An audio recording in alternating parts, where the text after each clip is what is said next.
ಹೌದು, ಕೊಡಬೇಕು. ಗುಜರಾತಲ್ಲಿ ಬಿಜೆಪಿ ಅವರು ಎಲ್ಲ ರಾಜೀನಾಮೆ ಕೊಟ್ಟು ಹೊಸಬರು ಕೊಟ್ಟಿಲ್ವಾ? ಇವಾಗ ಕರ್ನಾಟಕದಲ್ಲಿ ಕಾಂಗ್ರೆಸ್ ಸರ್ಕಾರ ಬರೋದಕ್ಕೆ ಸಿದ್ದರಾಮಯ್ಯವರು, ಡಿ.ಕೆ. ಶಿವಕುಮಾರ್ ಅವರು, ಮಲ್ಲಿಕಾರ್ಜುನ ಖರ್ಗೆ ಸಾಹೇಬರ ಅವರ ಸಹಕಾರದಿಂದ ಇವತ್ತು ಕಾಂಗ್ರೆಸ್ ಪಾರ್ಟಿ ನಾವು ಎಲ್ಲರೂ ಕೂಡ ಸಲೀಸಾಗಿ ಗೆದ್ದುಬಿಟ್ಟಿದ್ವೇನೋ. ಅಷ್ಟು ಸಲೀಸಾಗಿ ಗೆದ್ದಿದ್ದು. ಕಷ್ಟಪಟ್ಟು ಎಷ್ಟು ಜನ ಎಮ್ ಎಲ್ ಎಗಳಾಗಿದ್ವಿ? ಎಲ್ಲ ಎಮ್ ಎಲ್ ಎಗಳು ಮಂತ್ರಿ ಆಗೋಕ್ಕಾಗಲಿಲ್ಲ. ಕೆಲವರಿಗೆಲ್ಲ ಮಂತ್ರಿಗಳಾಗವ್ರೆ. ಈಗ ಬೇರೆಯವ್ರಿಗೆ ಅವಕಾಶ ಮಾಡಿಕೊಡ್ಬೇಕಲ್ವಾ? 100% ಸಚಿವ ಸಂಪುಟ ವಿಸ್ತರಣೆ ಮಾಡೋಂಥದ್ದು ಬೇಕು. ಡಿಸೆಂಬರ್ ಅಲ್ಲಿ ಮಾಡ್ತಾರೋ ಯಾವತ್ತು ಮಾಡ್ತಾರೋ ಹೈಕಮಾಂಡ್ ಯಾವತ್ತು ತೀರ್ಮಾನ ತಗೋದು. ನನ್ನ ಪ್ರಕಾರ ಬದಲಾವಣೆ ಮಾಡೋದು, ಹೊಸಬರಿಗೆ ಅವಕಾಶ ಮಾಡಿಕೊಡೋದು, ಟೋಟಲ್ ಎಲ್ಲರೂ ತೆಗೆದು ಹೊಸಬರಿಗೆ ಅವಕಾಶ ಮಾಡಿಕೊಡೋದು. ಸಿಎಂ ಬಗ್ಗೆ ನಾನು ಮಾತಾಡೋಕೆ ಹೋಗೋದಿಲ್ಲ. ಸಿಎಂ ಮುಖ್ಯಮಂತ್ರಿಗಳು ಹೈಕಮಾಂಡು ಅವ್ರು ಯಾವ ಥರ ತೀರ್ಮಾನ ತಗೊಂಡಿದ್ದಾರೋ ನನಗೆ ಗೊತ್ತಿಲ್ಲ. ಇವತ್ತು ಮುಖ್ಯಮಂತ್ರಿಗಳು ಉಪಮುಖ್ಯಮಂತ್ರಿಗಳು ತುಂಬ ಚೆನ್ನಾಗಿದ್ದಾರೆ.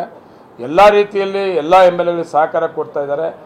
ಮುಖ್ಯಮಂತ್ರಿ ಉಪಮುಖ್ಯಮಂತ್ರಿ ಬಗ್ಗೆ ನಾನು ಮಾತಾಡೋದಿಲ್ಲ, ಹೈಕಮಾಂಡ್ ತೀರ್ಮಾನ ಮಾಡ್ತಾರೆ. ಆದರೆ ಮಂತ್ರಿಗಳ ವಿಷಯ ಬಂದಾಗ ಮಂತ್ರಿಗಳು ಬದಲಾವಣೆ ಮಾಡಬೇಕು, ಟೋಟಲ್ ಬದಲಾವಣೆ ಮಾಡಬೇಕು, ಮತ್ತೆ ಹೊಸಬರಿಗೆ ಅವಕಾಶ ಮಾಡಿಕೊಡ್ಬೇಕು.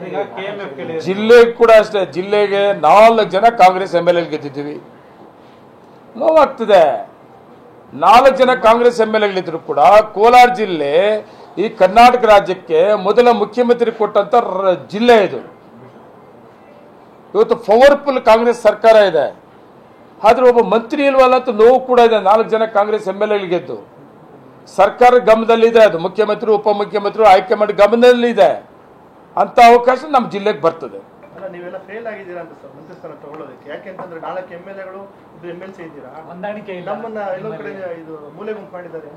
ಇಲ್ಲ ನೋಡಿ, ನಾನು ಆ ವಿಷಯಕ್ಕೆ ಬಂದಾಗ ನೋವಲ್ಲಿ ಬೇಜಾರಲ್ಲಿ ಹೇಳೋದೇನೆಂದ್ರೆ, ನಾವು 4 ಜನ ಎಮ್ ಎಲ್ ಎಗಳು ಒಟ್ಟಿಗೆ ಒಗ್ಗಟ್ಟಾಗಿರ್ಬೇಕು. ಒಗ್ಗಟ್ಟಾಗಿದ್ರೆ ನಾವೆಲ್ಲ ಯಾರೋ ಒಬ್ರು ಏನೋ ಒಂದು ಆಗ್ತೀವಿ. ನಮ್ಮಲ್ಲಿ ಎಲ್ಲೋ ಒಂದು ಕಡೆ ಕೆಲವ್ರ ಕಡೆಯಿಂದ ಒಗ್ಗಟ್ಟು ಇಲ್ವೇನೋ, ಅದರಿಂದ ನಮ್ಮ ಕೋಲಾರ ಜಿಲ್ಲೆಗೆ ಅನ್ಯಾಯ ಆಯ್ತೇನೋ. ಯಾರು ಬೇಕಾದ್ರೂ ಆಗ್ಲಿ ಬಿಡ್ರಿ.